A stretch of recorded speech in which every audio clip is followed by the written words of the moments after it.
So, as you can see, the bottom is sort of in here, more or less. It's not level because I just have the side propped up. Without the apron piece in there that I took out, it won't sit on its own. But that's fine because, well, it's just a dry fit. So yes, the idea fits. As you can see, we end up with about 3 inches, 3.5 inches of space between the top and the bottom, which is exactly what I wanted. So far, so good. All right, so I've got the corners cut and the basic piece is dry fitted. Looks like my corners might be a skosh too large. I'm not really sure what happened there. I'm going to go back to my measurements and check, but regardless, it's workable because on the inside I'm going to have the trim, so anything that might be off a little bit is going to be well covered, so it won't matter.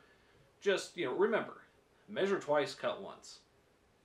And if you're me, measure probably 20 different times and think about it for an hour, and then cut.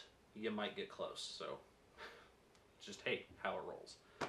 Okay, so the next step for me will be to start painting this, and once that's dry, I can put the grid on it, because once it's in the table, I can't get it back out, and I don't really want to have to draw a grid on this while it's sunk down into it. So my thought is paint it ahead of time, grid it, then plunk it in, and then I don't have to worry about it.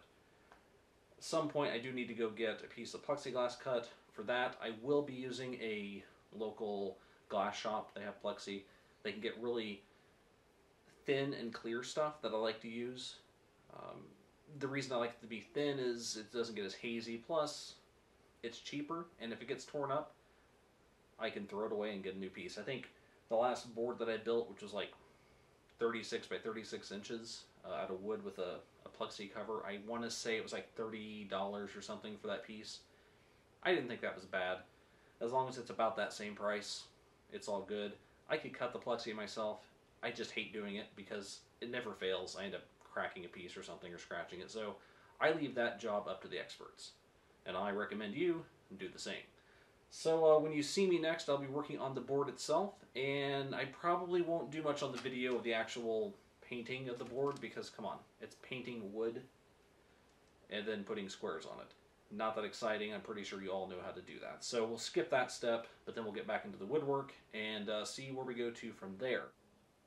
Okay, here we have a kind of a rough mock-up of how the inside's going to look. As you can see, I've got the base in there, and I will have 1x4 running along the exterior perimeter. Not those, but ones cut to fit. And here we are looking at the backside of the interior apron and its construction. And from this angle you can see the interior apron and how I've gotten everything roughly fit together. It's all cut. I went ahead and sanded everything nicely beforehand just so I could make sure and get all the corner joints nice and tight, because once I go to staining it, I didn't want to have any gaps or anything weird that I would have to fill in after the fact. Okay, so we're working on day 2 of this project. Started yesterday about halfway through the day. A little more light. I have my heat running, so there might be a little bit of a background hum going on.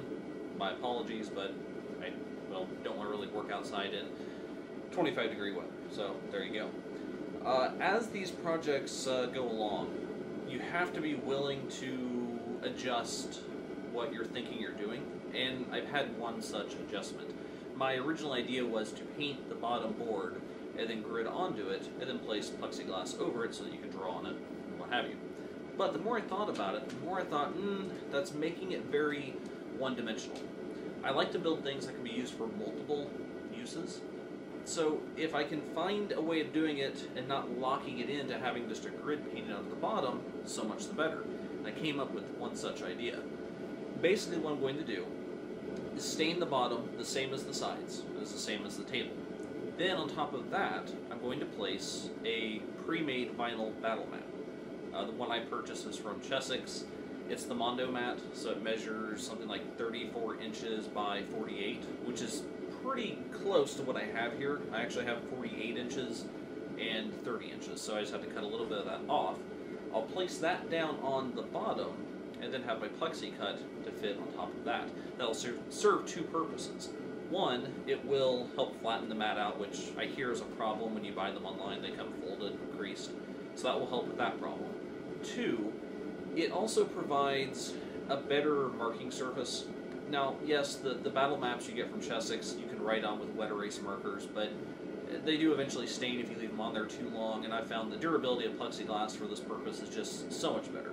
Yeah, it can stain, but I've not really ever had too much of a problem with that. I can leave stuff on there for weeks. You take a little cleaner, put it on it, it comes right off. The Chessex stuff isn't quite as durable in that regard, but it will save me a lot of time and a lot of effort from having to make those grids myself, and it cost me, I think, maybe 30 bucks after shipping, so I can't go wrong with that.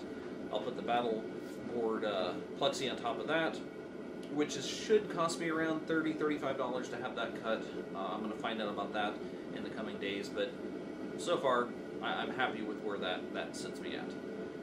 As you can see, I have gone ahead and cut the side apron, interior apron, I guess is what I should call that.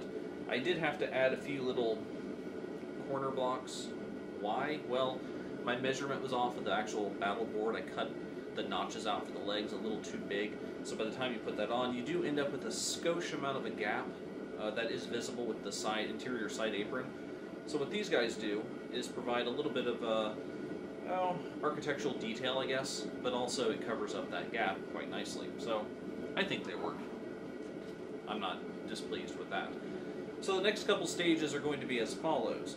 I've got everything dry fitted. Now I need to take everything back apart, get things secured the way it's supposed to be, and basically sand down the old finish and prepare for the new finish.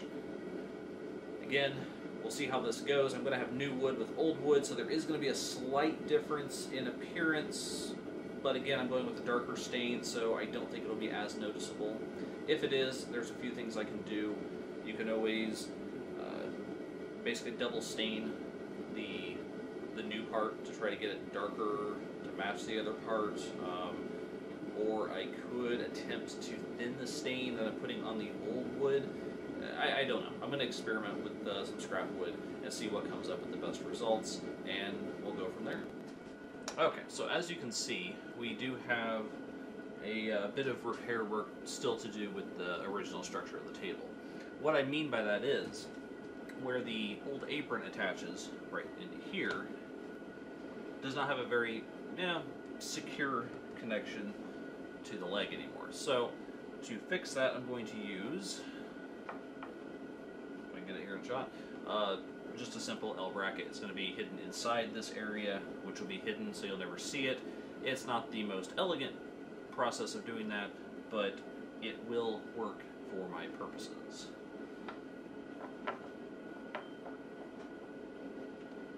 Voila. Screw it into place and we'll be set. Okay, so here's the next issue we have to deal with. I have fixed the attachment to the post, but if we move this piece of wood, you can see back here the remnants of the old drawer which existed at some point in this thing's past.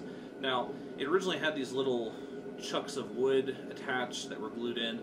In order to fit everything in, I had to remove those, so really the only thing holding this in place right now is a little bit of friction and just a little bit of wood glue. So what I want to do is give it a more solid backing so that it doesn't get knocked out at some point and be harder to fix down the line. So this piece of wood is 22 inches long. The size really doesn't matter for you watching at home, but it just happened to be the exact size that I needed out of my scrap pile, and that's why I don't throw small bits of wood away, because you never know when you could use them. So we're going to take this, fit it into the corner as such, and clamp it, glue it, and then nail it with my brad gun from the base side. I'll then cover up the little hole, stain it. You will never know it was there. And that should keep this piece from moving, coming out, or doing anything down the line. I've got the piece in place. I did change my methodology slightly. Instead of nailing it through the front and having to deal with that and gluing it, I just simply used some short screws, screwed it in with 4 screws along the way, either side of the gap and then into it, and actually makes it very strong. Why did I do this? Well, if I ever want to put the drawer back in or change something, I don't have to deal with the wood glue and all that stuff. I can just unscrew it and be done with it. So there you go. Again, adjust these things as they come along.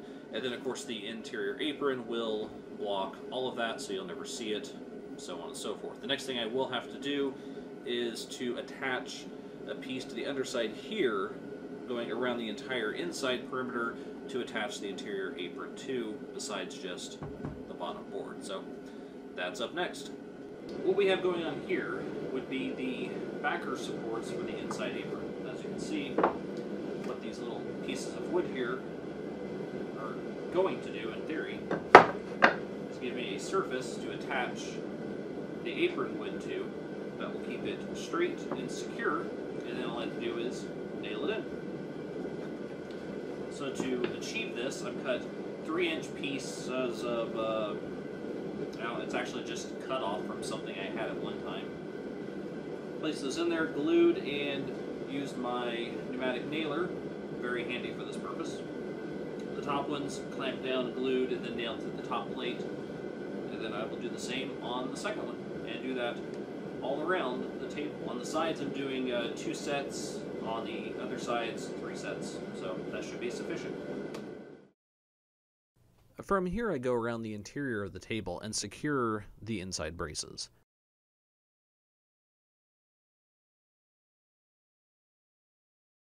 To ensure I have both the top and the bottom parts in the correct spots, I use a piece of scrap 1x4 and my carpenter's square. If the square sits flush to both surfaces, I know everything is where it needs to be.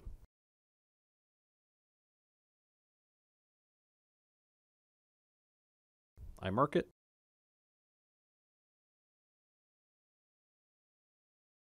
apply glue, replace, and nail it down.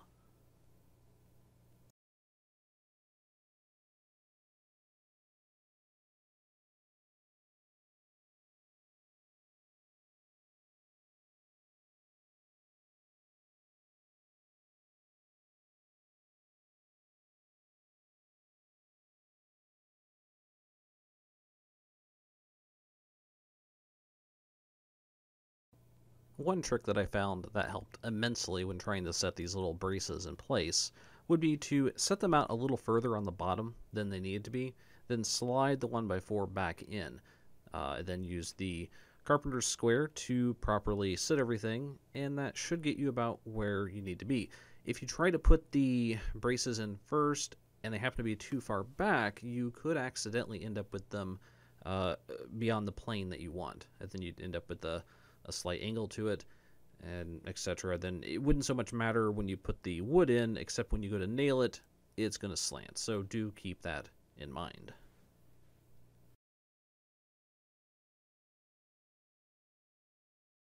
And there you have it. I've got the braces in place, ready for the apron to be attached. That will conclude part 2 of this build project. Please stay tuned and check out part 3 coming up very soon.